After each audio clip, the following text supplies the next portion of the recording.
They asked him and said, Paul I know, Christ I know, who are you? Amen?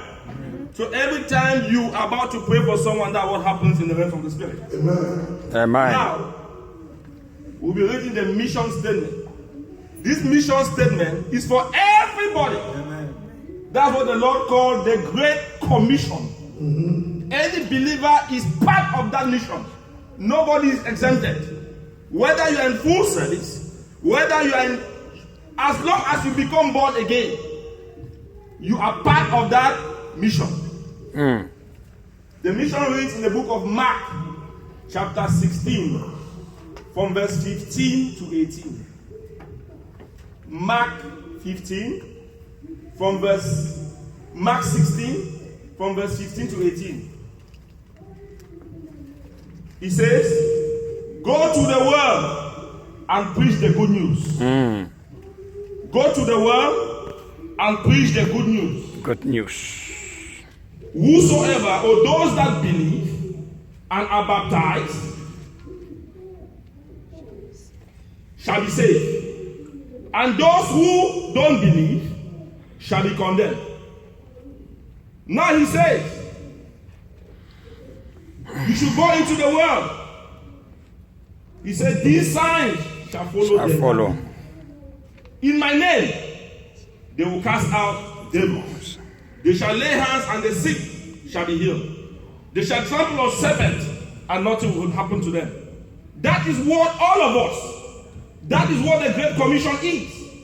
Now, how did Christ come to the Great Commission in the book of Mark? If you go to the book of Matthew chapter 28 from verse 15, the Lord asked every person that was among his disciples, who do men say I am? Who do men say I am? I know we live in a title generation where everybody has titles. Everybody has a title. But this is Christ who has been working with his disciples for 3 years, yet none of them knew his title. He asked them, who do men say I am? Some say you are Elias or Elijah. Some say you are the prophet. He said, no. You that have been working with me, who do you say I am? Nobody knew. But now, Simon Peter said, you are the Messiah, the Son of the living God. Amen? Amen. Now, when Simon Peter said that, he said, Simon, this testimony you just made, you were not informed by your own personal knowledge or understanding, but by divine intuition, by God himself that has put this kind of spirit in you. So, when Christ said that, Christ further went and said, for all authority in heaven, on the earth, underneath the earth, were handed unto me. Amen. Then now he said, because of this authority. He says, because you have understood this revelation, that I'm Christ, the Son of the living God. That is the revelation on which the church is built. Amen? Amen. It's built from that revelation that he is Christ, the Son of the living God. Now, to all those that believe that statement, he has asked you, go into the world and preach the good news. Amen. As long as you understand that statement, that Christ himself laid down his life for us to be saved. That is why he says in the book of Ephesians chapter 2 verse 8, that we are saved by faith.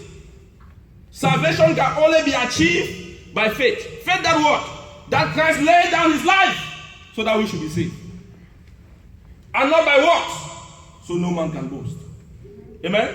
Amen? So we have to understand in this dispensation, that mission statement or the Great Commission is for all of us.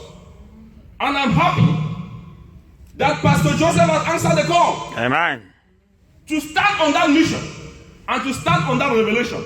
He further said in the book of Matthew 8, he said, for I shall build my church, and the gates of hell shall not prevail. Amen. Amen. Amen. The gates of what? Hell. It doesn't mean that hell will not try. The fact he used the word prevail, it means there will be a battle. Amen? Amen. When you say prevail, it means that there is a fight. It's not a knockout. It is not a knockout fight. For the powers of darkness will raise a standard against you. But you understand that all authority in heaven, on earth, underneath the earth, will hand it to Christ. So you come on the advantage. But if you don't know that advantage, it makes you start to move around and follow all kinds of strange things. You move around from place to place, searching for solution. He has already told you that he has given you the authority. That is why Daniel said the other day in Daniel chapter 11 verse 32. He said, those that know their God shall be strong and they'll do exploits. Amen. Do you know your God? We are happy for the commission that we stand on that foundation. Now, prior to Christ in the other dispensation, Christ said in the book of Amos chapter 3 verse 7, he said, surely God will do nothing without first revealing to his servants the prophets. That was that dispensation. Prior to that, the Holy Spirit has not been revealed. The indwelling was not yet on us. So back then, all what Christ has to do, he has to speak to the prophet. That's why he said in Numbers 12:6, if there's a prophet among you, I will speak to him through visions and through dreams. But when he came to my servant Moses, I will speak to him face to face. That was that dispensation. In our dispensation, is the dispensation of the Acts 2:17 or the Joel 2:28. On the last days, I shall pour my spirit on all flesh. The young people shall see vision and the old people shall dream dreams. We are in that dispensation. We are in the dispensation of the Great Commission. Now, we may not understand the importance of evangelism. When you hear the word say, go to the world and preach the good news, the Greek word for the gospel is evangelion or evangelism, to preach the good news. When you preach that good news, it's an advantage to you personally. I'll show you why.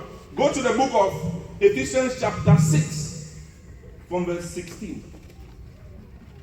Ephesians chapter 6, the armor of God, chapter 6, verse 16.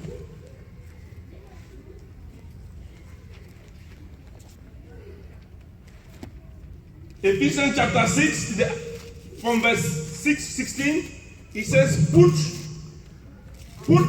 your shoes ready to preach the good news. So evangelism is part of the armor.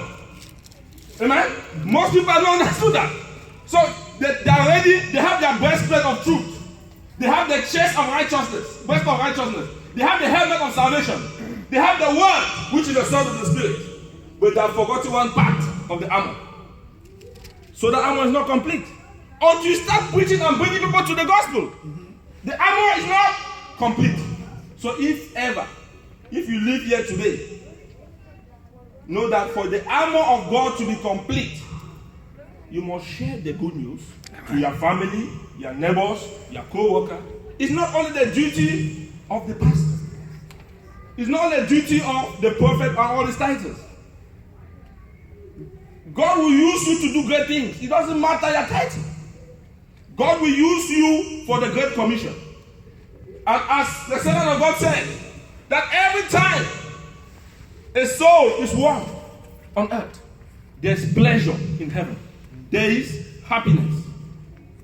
So we are grateful that we are witnessing the beginning of a new dawn. Amen? Amen? Amen. And sometimes we may try to minimize the churches that have been done in houses.